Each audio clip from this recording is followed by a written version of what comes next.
MAFPA online applications, click on the Apply Now button, and the link will take you to the application form.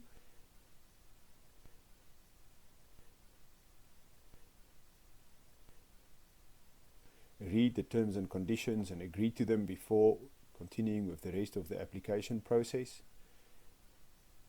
The applicant details that is required here can either be a natural person or it can be a legal entity like a trust or a registered business.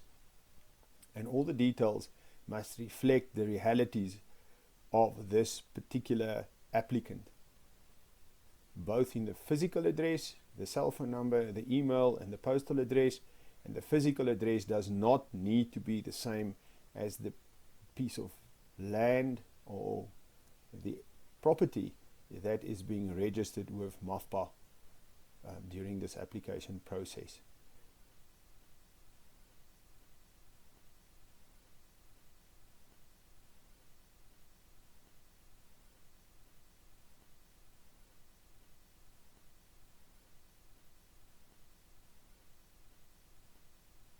It is important, however, that the email as well as the cell phone number is active and that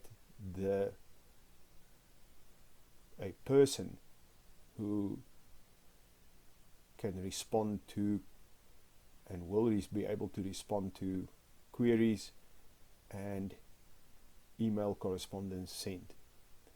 This must be completely filled in for record keeping purposes.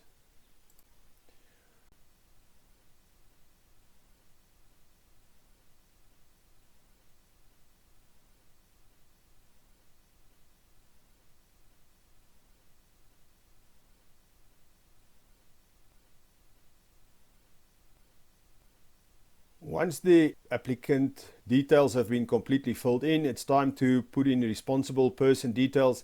The responsible person does not necessarily need to be the same as the applicant.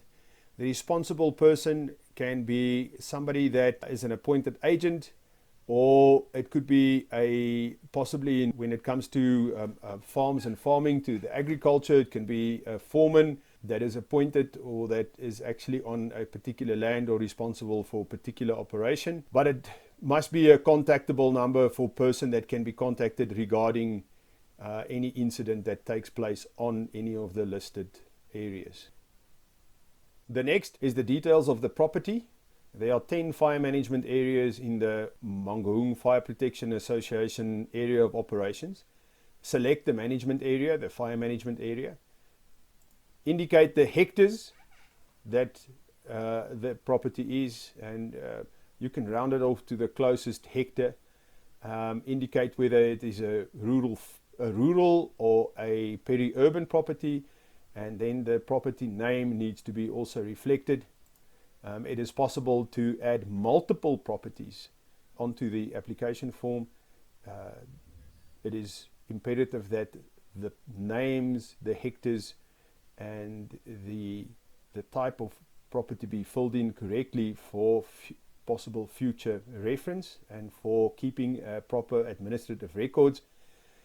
The name of the property, if it's a farm, the full farm name and the farm number. If it is a peri-urban property, then a street, a physical address as is listed on the registration papers, or a physical address that is there. Every time a new property needs to be added, it can be done by just pressing on the Add New tab on the bottom left-hand corner of the property section. Press the Submit button. Once the Submit button is done, the application will indicate that it is submitted successfully, and further processing of invoicing will take place.